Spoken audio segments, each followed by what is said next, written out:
Hey my honey bunches, welcome back to Bougie Rice with Honey. Today we are having a deshelled king crab and colossal shrimp boil. I have my sauce over here. I know y'all have a lot of explaining to do, right? I know, we're gonna get into that, but for now, let's start eating, y'all. Let's smash.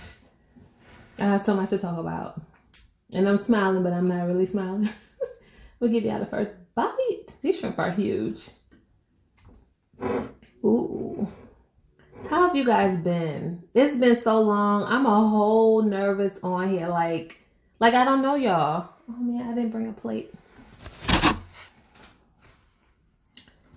Ooh, this about to get messy.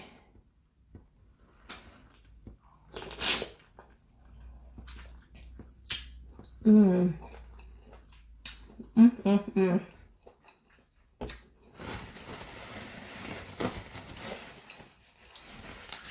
No, I did not miss this sauce dripping down my darn face. I'll tell you that.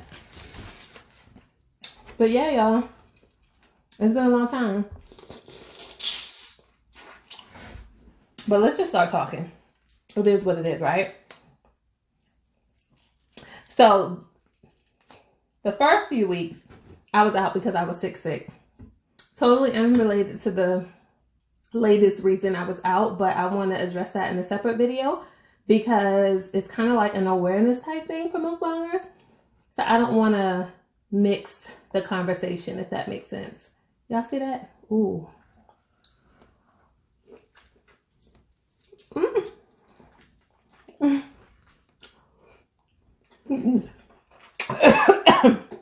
Be back.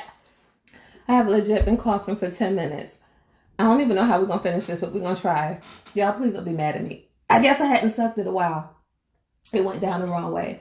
Okay, so I'm going to eat a king crab. So like I was saying, the reason I was out initially had nothing to do while I'm out this time. So, as you can see from the title, if I titled it that way, I don't know. I did mess up and get caught up with Rona, y'all. We're not even going to call it by name. We're going to call it fire because that's what it felt like. Hell. A whole hell. So, yeah, I caught that fire. Y'all see that? I can't get the chunks underneath. It was awful to say the least.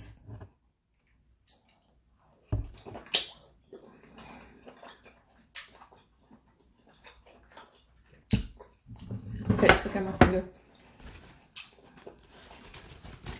It was bad.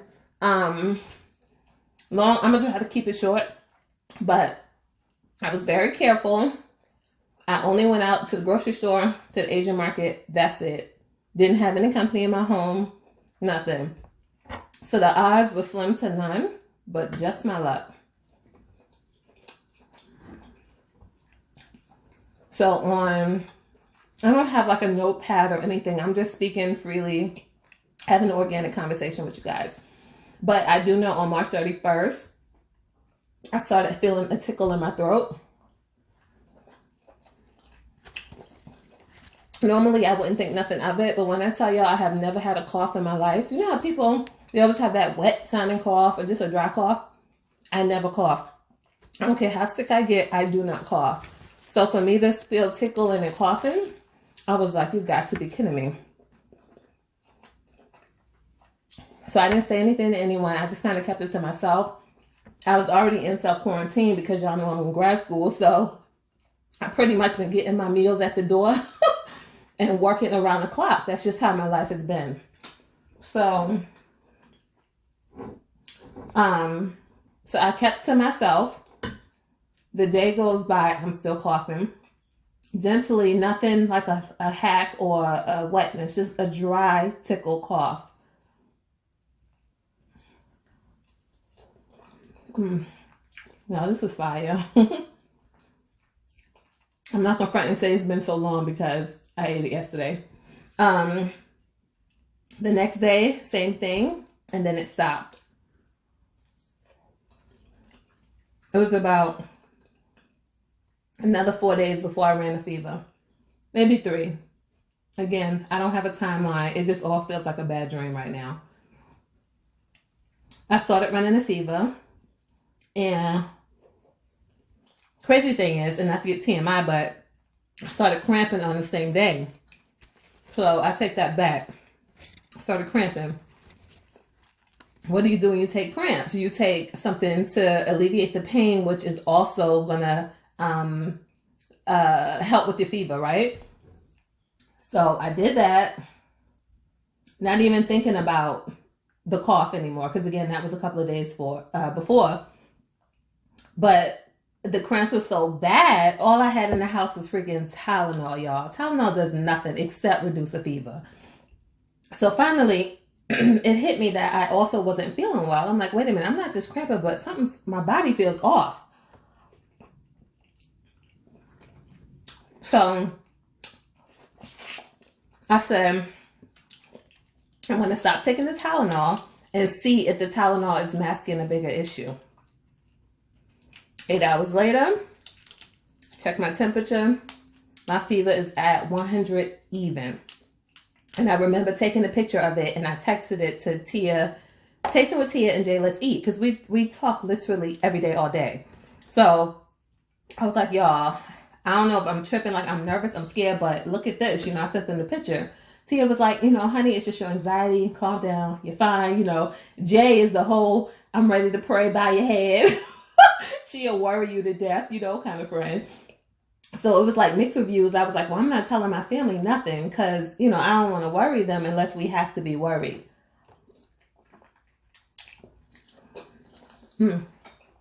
So, again, by me stopping the Tylenol, it gave my body time to feel pain. Real pain, y'all. The aches and pains were so bad to where moving letting the sheets touch my skin, like the sheets on my legs and my arm, I wanted my limbs to cut off. Like, I didn't want to feel anything. I don't even know how to explain that properly. Ladies, we're not like men. We just can't go to the restroom and just pull out. We got to pull down. The pulling down, I felt like my legs were going to fall off. That's how intense the pain was. Just the material from your clothing sliding down your legs. It was awful. At night is when I think I had to wake up at least 3 to 4 times a night to change my shirt or my nightgown because I had completely sweated through it. Every 3-4 hours, you just sweat through it.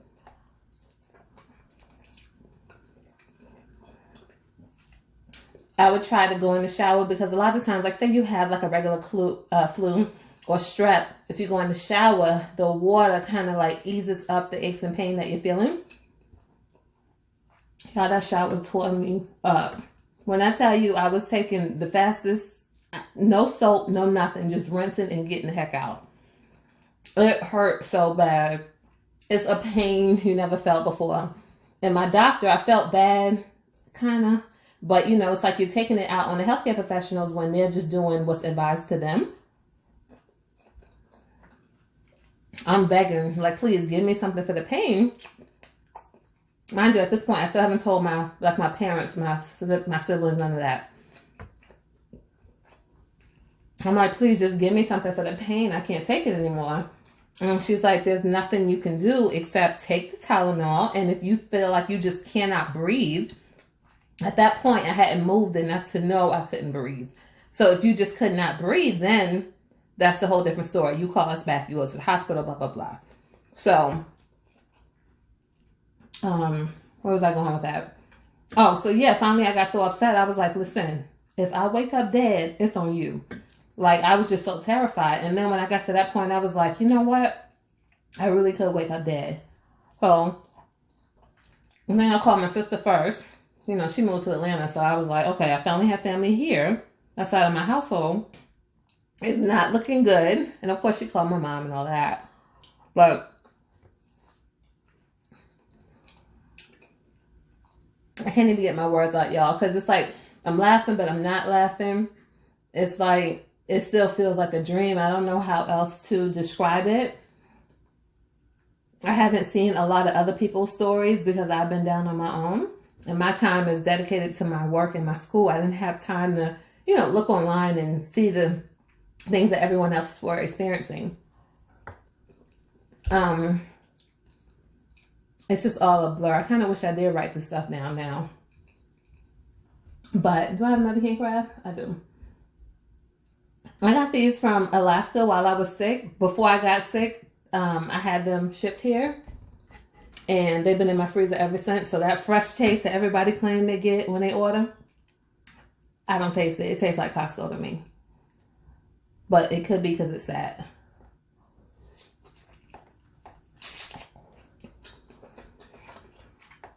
So I'm kind of disappointed I spent all that money. Hold on, y'all. Sorry. I hope my face don't look dry. Trinice from T and Lee told me if you put on lashes and people can't tell you don't have on makeup, like foundation or nothing. So I hope that worked. Yeah, the weakness was the most difficult part. And again, I didn't know if I couldn't breathe. So my doctor was like, okay, we'll just try to move around and see what happens. So my bedroom is on my 3rd floor. I walked all the way down to the 1st floor, and I can't tell y'all how long I sat there and could not get back up. And of course, my family had moved out of the way. Like, they weren't around me. Have 4 bathrooms, so we didn't have to share spaces. Like, it worked out well. And I was on a whole different floor, so it really worked out. But to get me back up the stairs, y'all, it was just awful. And I think the part that was most heartbreaking over, any physical pain that you can feel, is my son. So I have an 8-year-old, and he's not understanding what's going on. Well, he does because he's smart. But when I tell y'all, and I cannot make this up, that little boy, for 2 whole weeks that I was sick, sat outside the stairs on my bedroom door, camped out. He had his blanket, his laptop, his iPad, his phone, his toys, everything, and did not move for 2 weeks. He got up to shower, to eat. He did his schoolwork from right there. He did not move.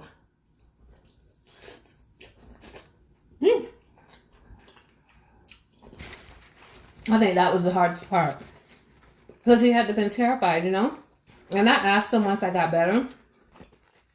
He never complained. Once I was out of the woods this week, I still didn't want him to come close to me. Just standing in the doorway. I didn't want him to hug me yet. And finally he was like, honey, I've had enough. I just want to do this. Like the hug type feeling. It was cute. But as of yesterday, we've been able to be in the same space. Luckily for recording will be stopped. Why? Hold on, let me make sure I'm still recording.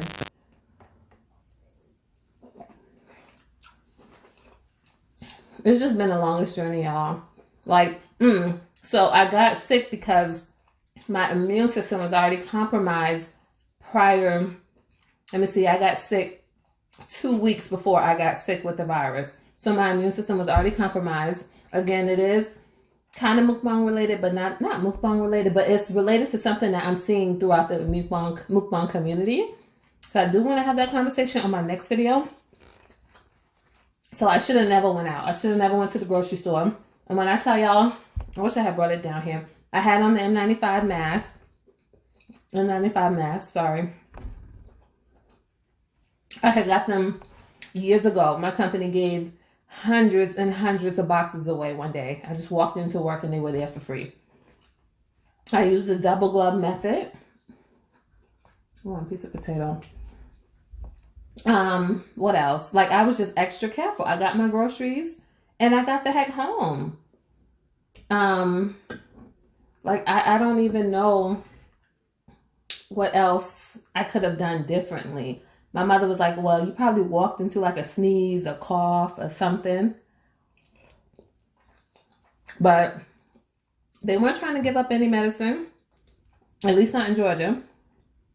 It was the toughest time. And, you really just, and then the hallucinations, that was out of this world. I guess that's induced by the fever. But I don't know. I just can't believe any of it. And I still haven't told anyone. Well, I'm telling y'all, right? The 1,000 of y'all that'll click on this video, but my job, they just think, and that's what really hurt me too. The first week, I worked with 103 fever. The pain, I still had to push through and work. I still had to write all my school papers. That was horrible. It really was. And then finally I was like, no, I'm not, y'all gonna kill me. So I was like, forget this job. I'm done. And they just think probably I caught a cold or something. I don't know. Because, you know, everyone's working from home if you're not an essential employee, or if you got, you know, how do you say it? I can't even get my thoughts together, y'all. For those who were unfortunate, they didn't have a job to where they could continue to work from home, or they didn't qualify as an essential employee. They were the exception, obviously, but for the rest of us, work still continued, and we are blessed. I'm so blessed, you know. I'm like, I hate going to work every day, but I had never been so blessed in that moment to still have a career. And that's another thing. When I chose my profession, I wanted something that was kind of recession-proof. So working in underwriting, you're always going to need insurance, no matter what. But I know a lot of us just weren't as fortunate, and that really hurts me. That's why I was kind of bothered when I still wasn't sick yet, but I would still hear the conversations of, you know, I'm tired of being in this house. I want to get out of this house. But I'm like, man, y'all, it's people. Y'all ever been to downtown Atlanta? I have. I've lived downtown, midtown, Buckhead. And the commonality there is homelessness everywhere. So to know that they're still under that bridge sleeping as we speak, I couldn't bring myself to say, oh, I just want to get out of this. I couldn't do it. And it's no shade to anybody else. It's just when you see it, it's hard for you to say certain things. And sorry, y'all, my sister coming to borrow my truck. And that's another thing. I done got off topic, and I mean this coming from a good place. You know, a lot of us were still entertaining with family and close friends, but if you really love them enough to just not, like, just wait. We're going to be free soon. Outside not going anywhere. And if y'all stay safe, your family not going anywhere right now, you know, pray on that. So it's not even worth it. When I felt like I was getting sick, my sister wasn't allowed to come over here. The whole time I was sick, guess what? Whatever she had to drop off, she left at the front door. You're not coming in here. Why would I risk it? Right now, she's going to go through my garage, get my truck, and pull off. There will be no interaction. Like, it's just not worth it to me. But I know some people, you know, you can't live without your loved ones. But I think about the bigger picture. You really don't want to live without them. Because had I not thought like this, she would have been sick too. She would have been sick. Brother-in-law would have been sick. The niece would have been sick. And that's why my child, JK, still had to stay here because we couldn't run the risk of him carrying something over to their house. So he just had to stay here. Yeah, it's rough.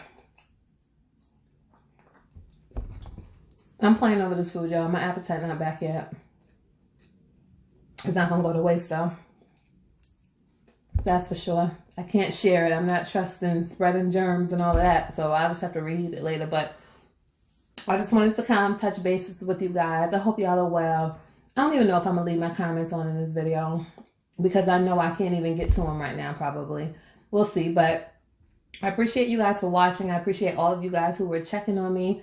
Too many of y'all to name, which is a whole blessing. Like, y'all really checking for her. So that was nice. It motivated me to get back on here, because I was seriously telling Tia and Jay, I was like, yo, I can't do it. Like, I can't, but they always, push me to keep going. And right now I'm just rattling. Like, I haven't talked to other human beings in so long. so long. I haven't been in my office in a month, March 31st. So yeah, I haven't been here in almost a month. It's weird, y'all. But again, thank you guys so much for watching. Like this video if you can. Don't forget to subscribe if you have not, and I will see you guys in a couple of days. Give me 2 days and we'll have another video, because I have another sensitive topic that I do want to talk about to bring awareness to. So please hit your notification bell so you'll know when I'm back. We can have that talk. And yeah, y'all, I'm gonna see y'all next video. Peace.